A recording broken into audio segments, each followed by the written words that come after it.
Hey Internet, my name is Julian, and I'm here with your Nerdy Brew News. On this episode, we talk about the release schedule updates for Fox, Bill Nye, and a Star Wars resort. First, we'll start off with some news in film. Fox has recently come out and made some additions and changes to the release schedule. First up would be Deadpool 2, which is actually coming out June 1st, 2018. Alongside that news, we learned that Leslie Uggams will be reprising her role as Blind Al in the movie. We also get a look into the future of the X-Men franchise with X-Men Dark Phoenix. Now, that's just a working title, and the release date for that is November 2nd, 2018. On top of that, we get New Mutants, which is starring Maisie Williams, Anna Taylor-Joy, Nat Wolff, and James McAvoy. The Kid That Would Be King has a release date of September 28th, 2018. Widows for November 16th, 2018, and Bohemian Rhapsody, December 25th, 2018. As for the changes on previously announced films, The Predator will be moving from February 9th, 2018 to August 3rd, 2018. Kingsman: The Golden Circle will be moving from September 29th, 2017 to September 22nd, 2017. Murder on the Orient Express from November 22nd, 2017 to November 10th, 2017. Maze Runner: The Death Cure from January 12th, 2018 to February 9th, 2018. Red Sparrow from November 10th, 2017 to March 2nd, 2018. And finally, Spielberg's The Post, which will be getting a limited release December 22nd, 2017, with a wide release on January 12th, 2018. Now, the biggest news out of all this Fox release schedule stuff is we're actually getting confirmation on release dates for Avatar sequels. We can expect Avatar 2 in December 18th, 2020, along with Avatar 3, December 17th, 2021, Avatar 4, December 20th, 2024, and Avatar 5, December 19th, 2025. You can kind of see a pattern. They're all coming out in December, which may be competing actually against Star Wars, considering Star Wars usually comes out in December as well. Onward to television news. Bill Nye the Science Guy has had a lot of success with preaching the word of science, from a successful TV show in the 90s to the books that he's published, to engaging in public debates about science, and also bringing to the forefront his planetary society. He's reached millions across the world with the knowledge of science. Well, it looks like next spring we will get another iteration of Bill Nye's Science Show with Bill Nye Saves the World. Now, the official synopsis from Netflix says that each episode will tackle a topic from a scientific point of view, dispelling myths and refuting anti-scientific claims that may be espoused by politicians, religious leaders, and titans of industry. Up next is news from video games. Some Xbox news this week. We see the end of the alpha for the Xbox Game Pass, which is ending April 28th. Now, there is a release for sometime this spring, and the last day of spring is actually June 20th, so we shall see it within the next couple months. Now, if you haven't heard of Xbox Game Pass, it is essentially like a Netflix subscription. Each month you would pay $9.99, and you get access to over 100 games and backwards compatible games as well. Now, with help from publishers such as 2K, Bandai Namco, Capcom, Sega, THQ, Warner Brothers, there's a lot of AAA titles in there as well as indie games as well. Speaking of Xbox games, we did learn this week of the Xbox games for Gold for May, and it seems that we'll be getting Gianna Sisters, Twisted Dream from May 1st to May 31st, Lara Croft and the Temple of Osiris from May 16th to June 15th.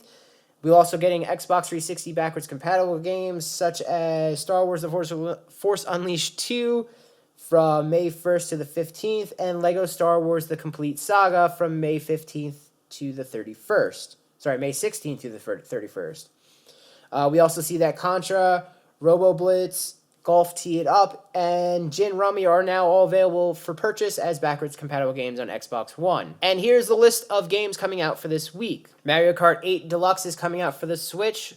Outlast 2 will be for PS4 and Xbox One. Outlast Trinity is for PS4 and Xbox One as well. Little Nightmares is PC, Xbox One, and PS4. Titanfall 2, The Glitch in the Frontier expansion is PS4, Xbox One, and PC.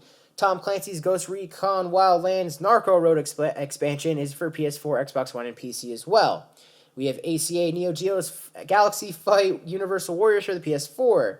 Crossout PS4, Death State PS4, The Deer God PS4 and Vita, Eventide Salvic Fable PS4, The Legend of Dark Witch Vita, Period, Cube, Shackles of Amadeus for the Vita, What Remains of Edith Finch for the PC and PS4, Sniper Ghost Warrior 3 for the Xbox One, PS4, and PC, Siberia for PS4, Xbox One, and PC, Static for the PS4, River City Melee Battle Royale Special, Valhalla Hills Definitive Edition for PS4 and Xbox One, Shovel Knight Spectre of Torment for PS4 and 3DS, Symphony of the Machine PS4 and PC, Dragon Quest Heroes 2 PS4 and PC, Puyo Puyo Tetris we have for the Switch and PS4, Constructor for Switch and PC, Nova 111 for PS4 and Vita.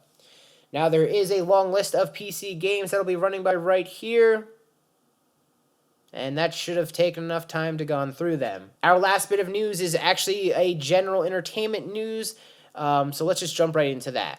For those of you who remember, in 2007 and 2008, we got a writer's strike from the Writers Guild of America, which essentially shut down production on TV shows, some movies, and even in radio. Now, fast forward to 2017, and we're on the brink of another strike. The Writers Guild of America has stated that they have seen less earnings compared to the uprise in profits from studios over the last couple of years. That being said, they said that it has mostly been to less episodes per season and also streaming platform. Now, the current contract is up May 1st, and there's a couple demands that the writers would like to be met before they move forward. Those demands are loosening some of the exclusivity rules for films and TV, along with a pay raise for screenwriters.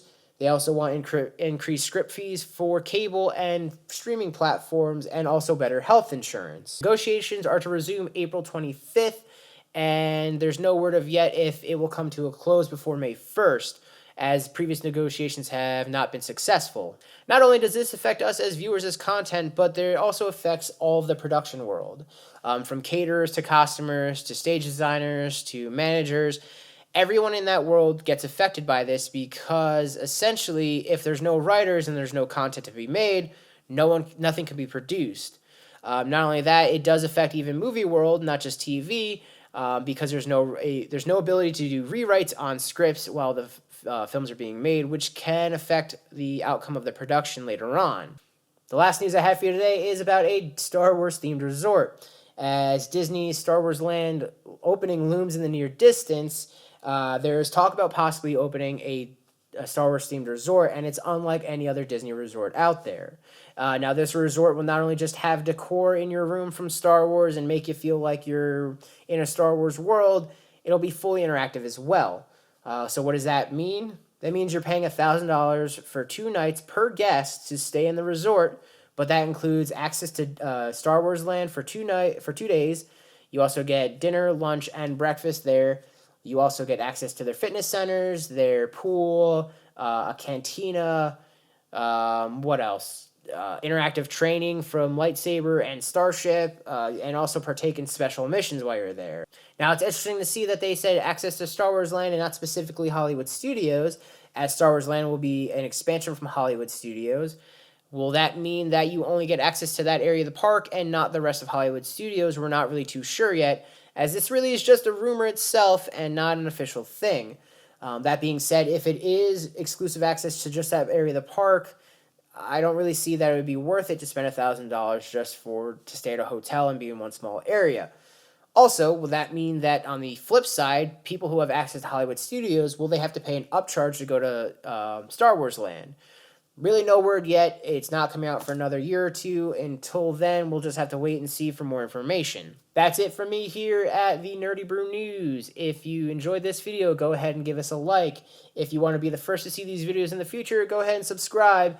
And if you could, share with your friends and family so that way they know the news. Until next time, have a great day.